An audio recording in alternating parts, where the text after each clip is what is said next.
Jack el Destripador, el misterioso asesino en serie cuya identidad ha permanecido en secreto durante mucho tiempo. Hasta ahora. Sí. El ADN de un chal recuperado en la escena de uno de sus crímenes ha encontrado, increíblemente, un 100% de coincidencia. Más de un siglo ha pasado con miedo en las calles brumosas de Londres. Una sombra acechaba la noche, dejando horror a su paso, y el mundo solo lo conocía como Jack el Destripador. Los apodos de asesinos en serie surgen mucho en estos canales, pero para mí, el mejor de todos probablemente sea Jack el Destripador. Tengo que ser honesto, el nombre Aaron Kosminski no tiene el mismo impacto, no golpea igual de fuerte. Durante 137 años no tuvo rostro, ni nombre, solo terror que las autoridades no pudieron detener. Pero ahora, un simple trozo de tela, ignorado, descartado, olvidado, ha revelado finalmente la verdad. ¿Cómo pudo una pista tan pequeña eludir a los investigadores durante tanto tiempo? ¿Y qué significa que la ciencia moderna pueda finalmente desenmascarar a un asesino que la historia no pudo atrapar? Usando análisis de ADN, dos científicos británicos no solo han descubierto su identidad, sino que también han expuesto un escalofriante secreto que las autoridades intentaron enterrar. Esta noche, el caso ya no está abierto. Esta noche, la historia habla y lo nombra. Jack el Destripador, al descubierto. Toda gran misterio tiene un momento único en el que todo cambia.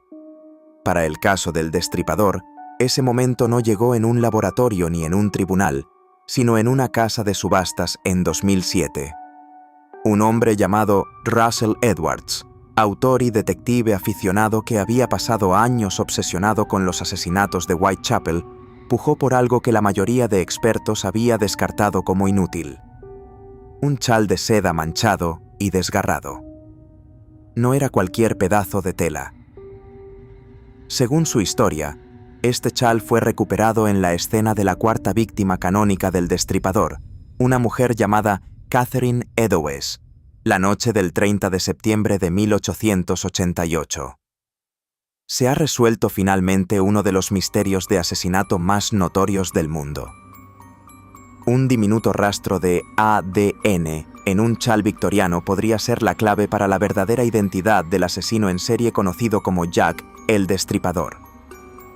La historia cuenta que un oficial de policía en la escena, el sargento interino Amos Simpson, se lo llevó a casa como un macabro recuerdo. Desde entonces, pasó de generación en generación en su familia, guardado, olvidado, descartado por investigadores serios como solo otra pieza de memorabilia del Destripador en un mercado inundado de falsificaciones. Pero Edwards vio algo diferente. Vio potencial. Vio lo único que los investigadores victorianos nunca pudieron imaginar. Vio ADN. Hay que entender a qué se enfrentaba Edwards. Este chal tenía más de 120 años cuando lo adquirió. Había sido manipulado por innumerables personas. Había estado expuesto a los elementos, al polvo, al tiempo mismo. La idea de que algún material genético útil pudiera sobrevivir en él parecía casi ridícula. Pero Edwards no se renía. Llevó su apuesta a uno de los investigadores genéticos más respetados del mundo, el Dr. Jari Louhelainen, de la Universidad John Moores de Liverpool. El Dr. Louhelainen se especializa en extraer información genética de muestras antiguas degradadas. El tipo de trabajo que la mayoría de científicos considera casi imposible. El tipo de trabajo que requiere paciencia medida en años y precisión medida en moléculas. El equipo comenzó su análisis en un entorno de laboratorio estéril, enfocándose en las manchas visibles que marcaban la tela. Lo que buscaban era algo llamado ADN mitocondrial o mtDNA. Aquí es donde la ciencia se pone fascinante, así que síganme. La mayoría sabe que el ADN es una combinación de material genético de ambos padres. Pero el ADN mitocondrial es diferente. Existe fuera del núcleo de las células, en pequeñas estructuras llamadas mitocondrias. Y aquí está la parte crucial. Heredas tu mtDN exclusivamente de tu madre. Ella lo heredó de su madre. Y así sucesivamente, a través de una línea femenina ininterrumpida durante miles de años.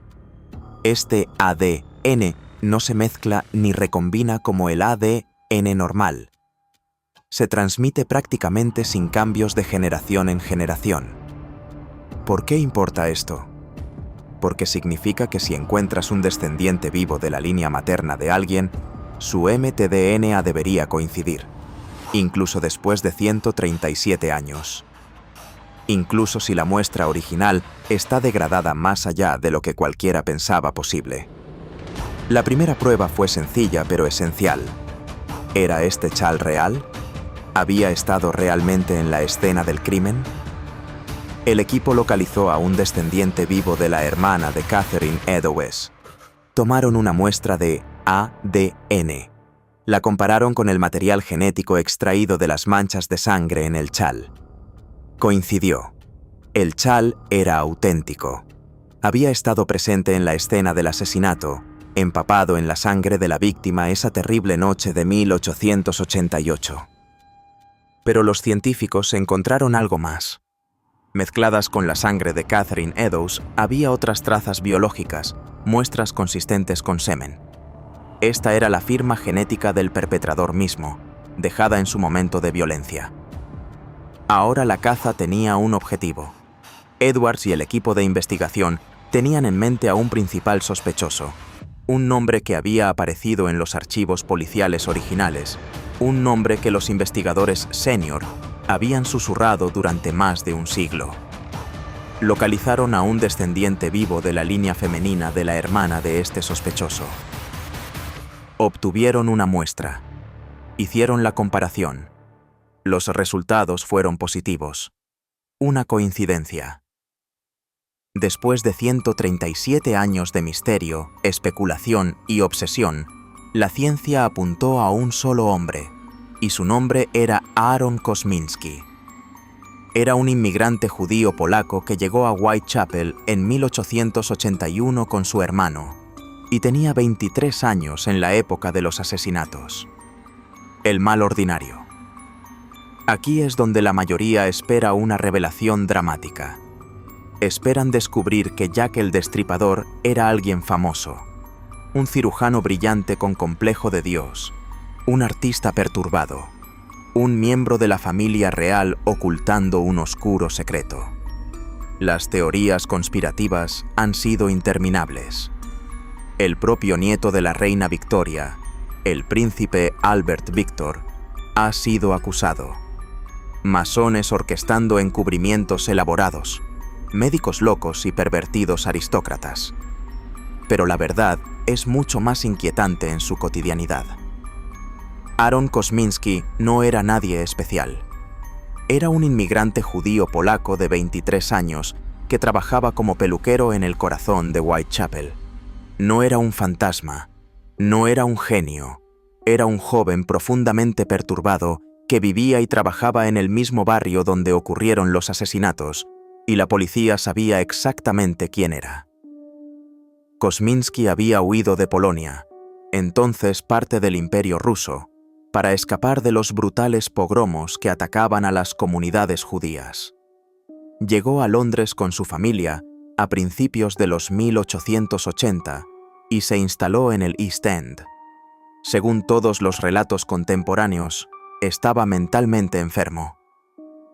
Expertos psiquiátricos modernos que han revisado los registros históricos creen que sufría de esquizofrenia paranoide. Experimentaba alucinaciones auditivas. Tenía arrebatos violentos. Y según los oficiales de policía que lo investigaron, albergaba un profundo y peligroso odio hacia las mujeres. Esto no es especulación. No es perfilado moderno aplicado retroactivamente. Es lo que los investigadores reales creían en ese momento. Mientras los periódicos azuzaban al público con cartas teatrales y teorías sobre asesinos educados, los oficiales senior del caso construían en silencio su propia lista de sospechosos. Y el nombre de Aaron Kosminski estaba en la cima. El jefe de policía, Melville McNaughton, escribió un memorando interno en 1894 que nombraba explícitamente a Kosminski como principal sospechoso. Lo describió como alguien con gran odio hacia las mujeres y fuertes tendencias homicidas. Pero la evidencia más condenatoria viene de alguien aún más cercano a la investigación. El inspector jefe Donald Swanson fue el hombre que supervisó toda la investigación del destripador. Coordinó cada pista, cada entrevista, cada pieza de evidencia. Estuvo en el terreno todos los días. Años después de jubilarse, Swanson obtuvo una copia de las memorias de su superior sobre el caso, y en los márgenes de ese libro, con su propia letra, Swanson garabateó una nota privada que permanecería oculta durante décadas. Escribió que el perpetrador era Kosminski, que Kosminski había sido enviado a un asilo, que había muerto allí. Piensen en lo que significa esto. El oficial a cargo de la investigación de asesinato más infame de la historia británica confirmó en privado la identidad del asesino. Lo escribió. Y luego esa confirmación quedó enterrada en las páginas de un libro que no fue descubierto hasta mucho después de que todos los involucrados estuvieran muertos. La evidencia circunstancial es abrumadora. Kosminski vivía en la inmediata vecindad de todos los lugares de los asesinatos. Era conocido por ser violento e inestable mentalmente. Coincidía con las descripciones generales proporcionadas por los pocos testigos que afirmaron haber visto al destripador. Y luego está la línea temporal. En 1891, la familia de Kosminski finalmente lo internó en el asilo lunático de Colney Hatch. Permanecería institucionalizado el resto de su vida, muriendo eventualmente en 1919. ¿Y cuándo pararon los asesinatos de Jack el Destripador? Pararon en 1891, en el momento en que Aaron Kosminski fue removido de las calles de Whitechapel. La evidencia de ADN, el testimonio policial, el perfil geográfico, el historial psiquiátrico, la línea temporal. Cada hilo lleva al mismo hombre. 1888. El año en que Whitechapel murió. Pero para entender verdaderamente este caso, no puedes enfocarte solo en el asesino. Tienes que entender el mundo que lo creó, el Londres que lo engendró, la pesadilla que fue Whitechapel en 1888. Olviden todo lo que creen saber sobre la Inglaterra victoriana. Olviden los elegantes carruajes y los refinados caballeros con sombreros de copa. Ese Londres existía, sin duda, pero en el West End, donde los ricos vivían en grandes casas y asistían a bailes deslumbrantes. El East End era otra cosa por completo. El East End era el infierno en la tierra. Whitechapel, en 1888, era uno de los lugares más densamente poblados, desesperadamente pobres y sin esperanza de enfermedad en todo el mundo. Más de 900.000 personas apiñadas en unas pocas millas cuadradas de calles estrechas, callejones oscuros y tugurios derruidos. Hablamos de densidades de población que harían que los barrios marginales modernos parezcan espaciosos. Más de 1.000 personas por acre en algunas áreas. El aire mismo era venenoso. La famosa niebla de Londres no era una bruma romántica. Era un espeso humo amarillo asfixiante, creado por el humo de miles de fuegos de carbón, mezclado con el aire húmedo del Támesis. La llamaban sopa de guisantes. Y en noches malas era tan densa que literalmente no podías ver tu propia mano frente a tu cara. Las farolas eran inútiles. La oscuridad era absoluta. Para un depredador, era la cobertura perfecta. No había red de seguridad social, ni bienestar, ni seguro de desempleo. Si no podías pagar una cama, dormías en la calle. Y dormir en la calle en Whitechapel a menudo significaba no despertar. El centro de esta miseria era la casa de hospedaje común conocida como Doss House. Eran establecimientos sucios y abarrotados donde podías alquilar una cama por 4 peniques la noche. Si no podías pagar 4 peniques, podías alquilar un ataúd, que era exactamente lo que suena. Una caja de madera en forma de ataúd donde podías dormir en una posición ligeramente más protegida. Si ni siquiera podías pagar eso, algunos lugares ofrecían una cuerda. Una cuerda tendida a través de la habitación en la que podías apoyarte y dormir de pie. Esto era la supervivencia en Whitechapel. Esto era lo que enfrentaban las víctimas del destripador cada día de sus vidas. Las 5 mujeres generalmente aceptadas como las víctimas canónicas del destripador no eran figuras glamorosas, no eran jóvenes, no eran hermosas según los estándares de su época. Mary Ann Nichols tenía 43 años, Annie Chapman, 47, Elizabeth Stride, 44, Catherine Eddowes, 46, Mary Jane Kelly, la más joven, tenía unos 25. Eran mujeres que habían caído por todas las grietas de la sociedad. Mujeres que habían perdido maridos, familias, esperanza. Mujeres que caminaban por las calles de Whitechapel en la niebla y la oscuridad, desesperadas por ganar los pocos peniques que necesitaban para una cama esa noche. No buscaban aventura, no tomaban riesgos por emoción, intentaban sobrevivir una noche más.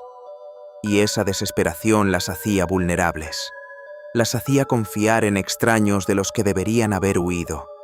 Las hacía seguir a hombres a rincones oscuros porque la alternativa era dormir en un callejón donde cualquier cosa podía pasar de todos modos.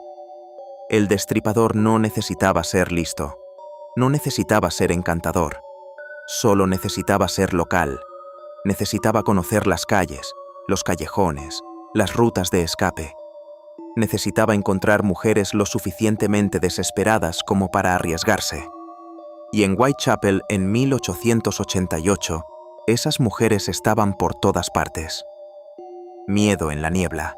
Con la ciudad clamando por respuestas y los periódicos publicando titulares cada vez más histéricos, la Policía Metropolitana de Londres lanzó una de las mayores cacerías humanas de la historia británica. Inundaron Whitechapel de oficiales. Realizaron más de 2000 entrevistas. Detuvieron y cuestionaron al menos a 80 hombres. Siguieron cada pista, por ridícula que fuera. Entonces, ¿por qué fallaron en atraparlo? ¿Por qué Aaron Kosminski siguió caminando libre hasta que su familia finalmente lo internó? La respuesta está en las circunstancias imposibles que enfrentó la policía. No solo luchaban contra un asesino, luchaban contra las limitaciones de toda su era. En 1888 no existía la ciencia forense tal como la conocemos. El concepto apenas existía. Cuando se descubría un cuerpo, no había cinta de escena del crimen, ni documentación cuidadosa, ni protocolos de recolección de evidencia. Las multitudes irrumpían, los reporteros pisoteaban.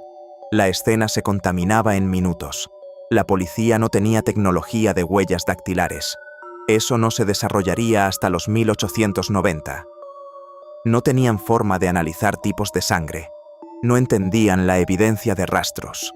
Solo podían confiar en descripciones de testigos, y esas descripciones eran casi inútiles. Diferentes testigos describieron al destripador como alto y bajo, desaliñado y respetable, joven y de mediana edad. En la niebla y la oscuridad de Whitechapel, nadie podía ponerse de acuerdo en lo que había visto. Aquí está la parte verdaderamente exasperante. La policía encontró evidencia, solo que no sabían qué hacer con ella. Cerca de la escena del asesinato de Catherine Eddowes, la misma víctima cuya sangre manchó el chal, los oficiales encontraron un pedazo de su delantal. Había sido cortado y descartado por el asesino. En la pared encima, Alguien había escrito un mensaje con tiza. Las palabras decían: los judíos son los hombres que no serán culpados por nada. ¿Era este un mensaje del asesino? ¿Estaba Kosminski, que era judío, intentando desviar la culpa hacia su propia comunidad? ¿O era simplemente grafiti antisemita aleatorio sin conexión con el crimen?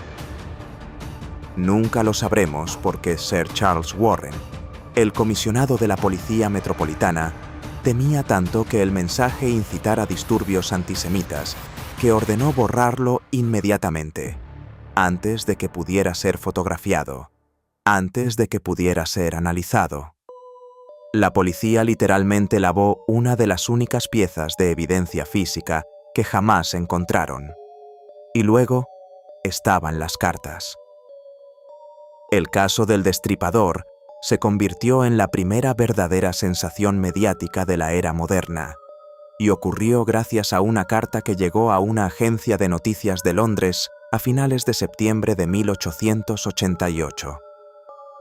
La carta se burlaba de la policía, prometía más asesinatos y estaba firmada con el nombre teatral que resonaría a través de la historia: Jack el Destripador. ¿El problema? Casi todos los investigadores serios ahora creen que esa carta era falsa, muy probablemente escrita por un periodista de un periódico londinense para vender más copias. Pero funcionó. Creó un frenesí global. Le dio al asesino una marca, una identidad, una mitología, y envió a la policía persiguiendo miles de cartas imitadoras mientras el verdadero asesino continuaba su trabajo. Pero una carta era diferente. Una carta era casi con certeza verdadera. Llegó a la casa de George Lusk, jefe del Comité de Vigilancia de Whitechapel, un grupo de empresarios locales que se organizaron para patrullar las calles. La carta venía en una pequeña caja de cartón. Dentro había medio riñón humano preservado. La carta, escrita con una letra más cruda que la correspondencia teatral Dear Boss, afirmaba que el riñón había sido tomado de una de las víctimas. Y en efecto, a Catherine Eddowes le habían extirpado un riñón durante su asesinato. El riñón fue examinado por un médico en ese momento que confirmó que era humano y mostraba signos de enfermedad de Bright, una afección renal. Catherine Eddowes era conocida por tener problemas renales. Esta era evidencia real, un vínculo directo con el asesino, y no llevó a ninguna parte. La policía no tenía forma de probar definitivamente que el riñón pertenecía a Eddowes. No tenían forma de rastrear de dónde venía. Tenían la burla del asesino en sus manos y no pudieron hacer nada con ella. Cuando el Dr. Loughelainen y su equipo publicaron sus hallazgos en el Journal of Forensic Sciences en 2019, no solo hicieron una afirmación. Presentaron evidencia científica rigurosa que había sido sometida a revisión por pares y pruebas repetidas. La metodología fue directa pero agotadora. Primero, necesitaban establecer que el chal era verdadero. Eso significaba probar que había estado realmente en la escena del asesinato. Al obtener mtDNA de un descendiente vivo de la hermana de Catherine Eddowes y compararlo con el ADN en las manchas de sangre, confirmaron la autenticidad del chal más allá de toda duda razonable. Pero probar que el chal era real fue solo el primer paso. La evidencia crucial era el otro material biológico encontrado en la tela. Las muestras eran consistentes con la firma genética del asesino. El equipo extrajo este material y secuenció su mtDNA. Luego obtuvieron una muestra de un descendiente vivo de la hermana de Aaron Kosminski. Recuerden, el ADN mitocondrial se transmite sin cambios a través de la línea materna. Si el mtDNA del chal coincidía con el mtDNA del descendiente materno de Kosminski, significaría que el material biológico casi con certeza provenía de alguien en la línea materna directa de Kosminski. Coincidió. Los investigadores fueron cuidadosos en no exagerar sus hallazgos. Reconocieron las limitaciones de trabajar con muestras degradadas. Discutieron la posibilidad de contaminación, pero concluyeron que la evidencia apoyaba fuertemente la identificación de Aaron Kosminski como la fuente del material biológico en el chal.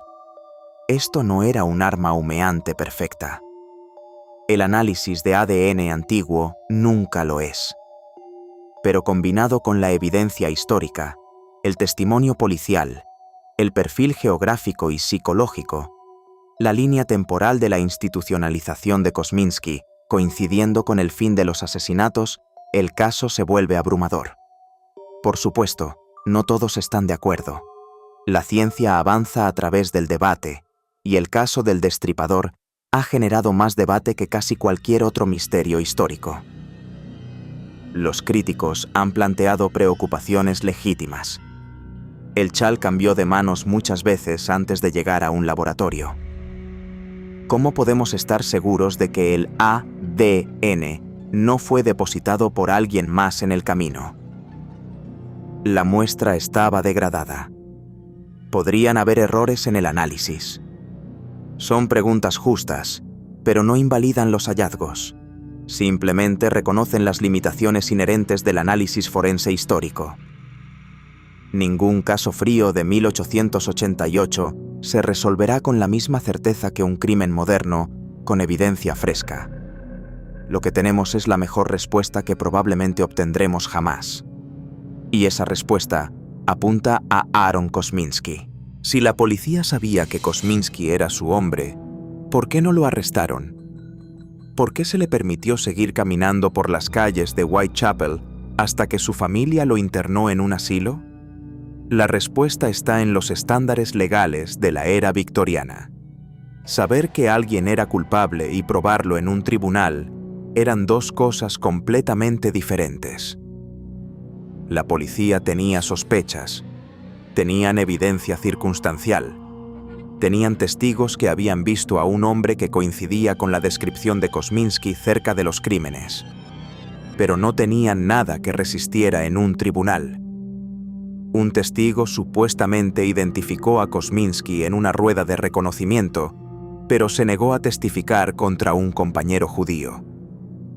Sin ese testimonio, sin evidencia forense, sin confesión, la policía no tenía caso.